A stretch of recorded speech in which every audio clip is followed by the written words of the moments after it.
Aku rasa korang semua mesti dah tahu cerita berkenaan dengan Menara Petronas KLCC di tingkat 7 tu kenapa dikosongkan. So, kisah-kisah seram tu macam banyak dah orang cerita. Cuma pada hari ni aku bukannya nak berkongsikan cerita berkenaan dengan Menara Petronas KLCC tu, tetapi aku nak ceritakan pengalaman sebenar aku sewaktu aku pernah bekerja di Menara Maxis KLCC di tingkat 16.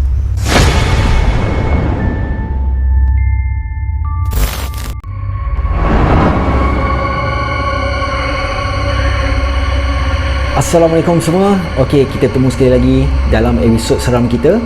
So, sebelum tu aku nak kenalkan nama aku Ariel.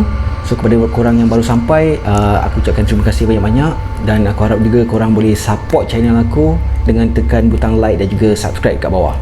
Okey, cerita pada kali ini aku nak berkongsikan tentang pengalaman aku sewaktu aku pernah bekerja di Menara Maxis KLCC selama 6 tahun.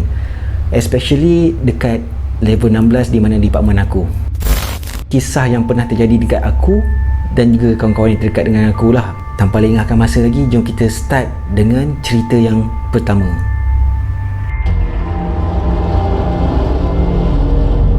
Okey geng, untuk cerita yang pertama ni adalah berkenaan dengan bilik meeting. Kenapa bilik meeting?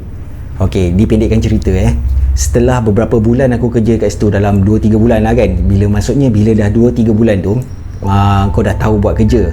Bila kau dah tahu buat kerja, maksudnya kau dah ready untuk OT dan juga balik lambat. Balik lambat tu sampai pukul apa?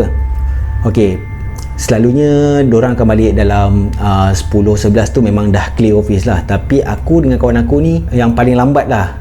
Paling lambat tu dalam pukul 3-4 pagi, pukul 6 pagi. Lepas 6 pagi tu kita orang balik rumah, rehat-rehat kejap, mandi-mandi, so keluar balik pergi office.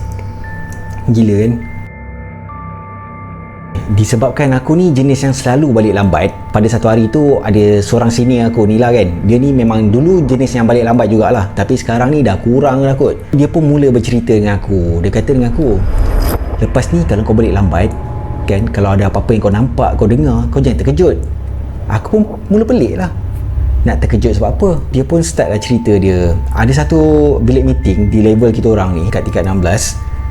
Lampu bilik meeting tu akan menyala secara sendirinya. Tapi yang peliknya, benda tu akan jadi malam je. Taklah setiap malam kan. Cuma adalah masa-masa yang tertentu. Tengok luck korang jugalah kan. Apa kena-mengena dengan bilik meeting ni? Ada benda-benda yang tak kena ke kat bilik meeting ni? Sebelum tu aku nak terangkan, bilik meeting dekat level kita orang ni, dia kaca. So, lampu tu akan terbuka bila kau buka pintu, kau masuk, sensor akan detect kau punya pergerakan ataupun haba, so baru lampu tu terpasang. Maksudnya kalau tak ada orang, memang lampu tu takkan terpasang dengan sendirinya lah. Walaupun pintu tu tertutup. Yalah, pintu dah tutup, orang pun tak masuk, macam mana lampu tu nak terpasang kan? Dijadikan cerita lah pula, ada satu hari tu aku terpaksa balik lambat. Dan kebetulan pula pada masa tu, member yang selalu ada dengan aku, dia cuti tak salah aku. So tinggallah aku seorang, yang lain semua dah balik. Aku pun buatlah kerja macam biasa. Masa tu dalam 2 ke 3 pagi jugalah kan. Sebab dalam fikiran aku time tu, aku nak habiskan kerja, aku nak balik, aku nak tidur. Tengah-tengah aku tengah buat kerja tu, aku terkejut tau sebenarnya tau. Sebab apa? Lampu tu memang terbuka dengan sendiri dia.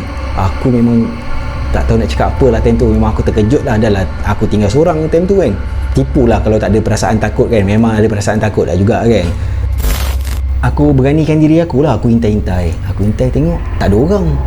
So aku buka pintu.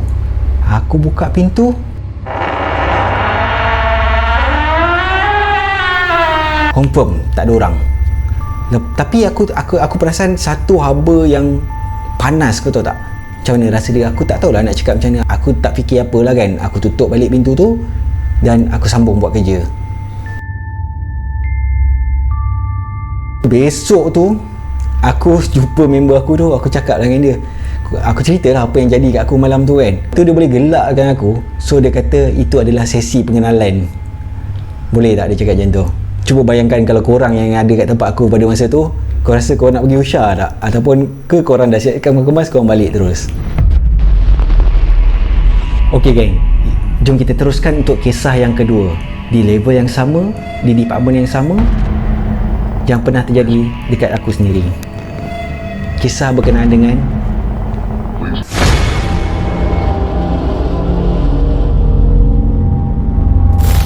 benda-benda pelik ni selalunya mesti jadi malam Kenapa siang dia tak boleh jadi ke?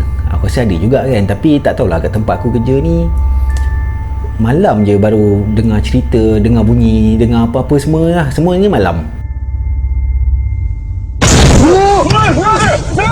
Nak dijadikan cerita pada satu malam tu, macam biasalah, aku akan buat kerja sampai lewat malam lah kan, sorang-sorang kat office. So security pula dia akan ronda setiap 2 ke 3 jam lah. So maksudnya dia akan ronda, dia akan tengok kalau aku ada kat situ, lampu still akan buka daripada pintu masuk sampai tempat aku, dan sekeliling yang tu semua akan ditutup. Aku buat kerja, tiba-tiba aku dengar bunyi ketukan tau. Ketukan tu bukannya dekat pintu, tapi dekat dinding. Aku macam pelik lah, siapa pula yang bertukang ke? Bukan bertukang lah, macam bunyi ketuk kan. Aku tak tahu nak cakap ketuk dia macam mana. Bunyi ketukan tu macam ada orang hentak dinding, tak macam tu kan. Tahulah, nak kata ada orang kerja yang cuci-cuci bangunan ke, dah pukul 12 ke 1 pagi. So siapa je yang buat kerja time-time macam tu kan. Tapi makin lama bunyi ketukan tu makin dekat tau. Aku dah macam seram juga nak buat kerja kan. Tapi nak buat macam mana? Aku terpaksa buat juga. Sampailah yang buat aku betul-betul terkejut tu, bunyi ketukan tu beralih daripada dinding kat tingkap. Kau bayangkan kat tingkap, tingkat 16. Siapa pula yang nak ketuk tingkat 16 tu? Siapa pula yang nak ketuk tingkat 16 tu kan? Nak kata ada orang, mustahil ada orang. Time tu aku dah terbangun dah. Aku pandang keliling, memang tak ada orang kan.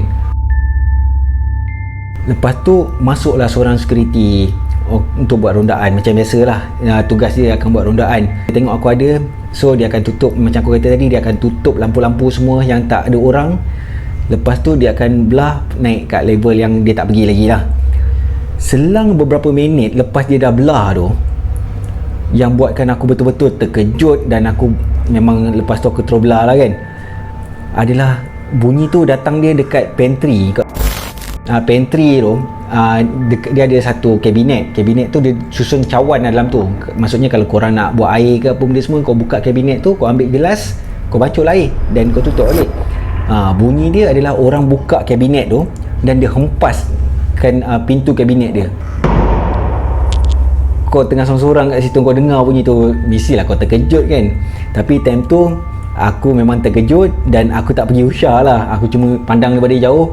Aku tak tahu apa benda kat belakang tu, dan aku tak dengar pun ada suara orang ataupun ada orang datang office ke ataupun security masuk ke. Memang aku tak dengar apa-apa pun time tu. Yang aku dengar bunyi hentaman tu memang kuat, dan aku pun dah tak fikir banyak time tu. Kerja aku habis tak habis, aku siap-siap, aku terus caw. Cerita tu habis kat situ lah. Tapi pasal kes-kes ketukan bunyi-bunyi tu still ada lagi lah.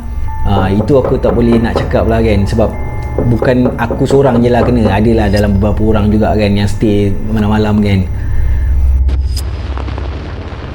Okey, ini adalah cerita yang terakhir ataupun cerita yang ketiga yang aku nak kongsikan kepada korang. Tapi ini bukan yang terjadi kepada aku, ini terjadi kepada rakan sekerja aku.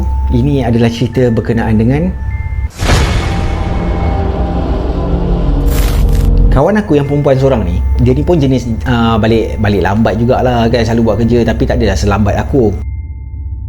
Satu hari tu time maghrib, pada masa tu yang perempuan kebanyakan memang dah balik awal dah, yang tinggal yang laki-laki je lah kan. Yang kalau ada pun dalam beberapa orang je lah kan. Nak dipendekkan cerita, time maghrib tu dia nak pergi toilet.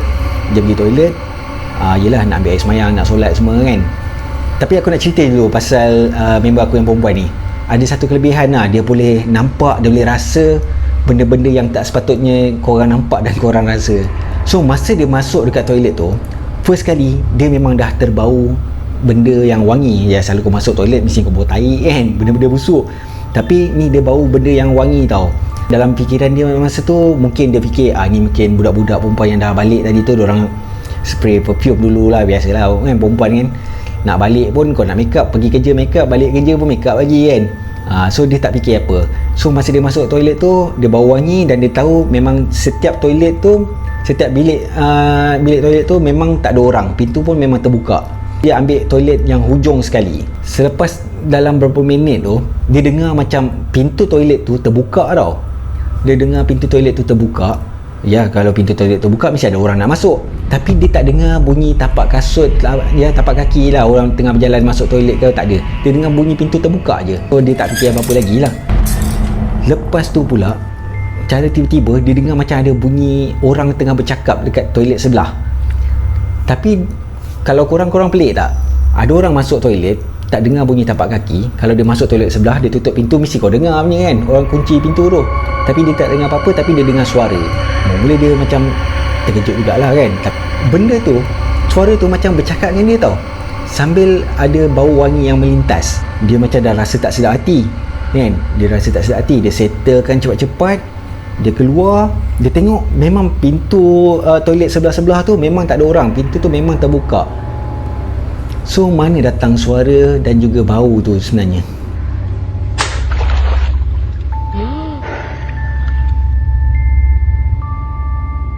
Okey geng, itu adalah antara kisah-kisah yang sempat aku ceritakan kepada korang. Kalau nak cerita lagi memang banyak lah. Cerita ni akan jadi lagi panjang lah kan. So aku ambil sikit-sikit je lah. Aku nak ucapkan juga terima kasih kepada korang yang masih lagi menonton channel aku. Dan kepada mereka yang baru datang tu, aku harap korang boleh support channel aku dengan cara like dan juga subscribe. So geng, kita akan jumpa next episode. Kalau korang ada apa-apa yang nak dikongsi dengan aku, korang boleh DM aku ataupun komen kat bawah. Dan jangan nakal-nakal. Assalamualaikum.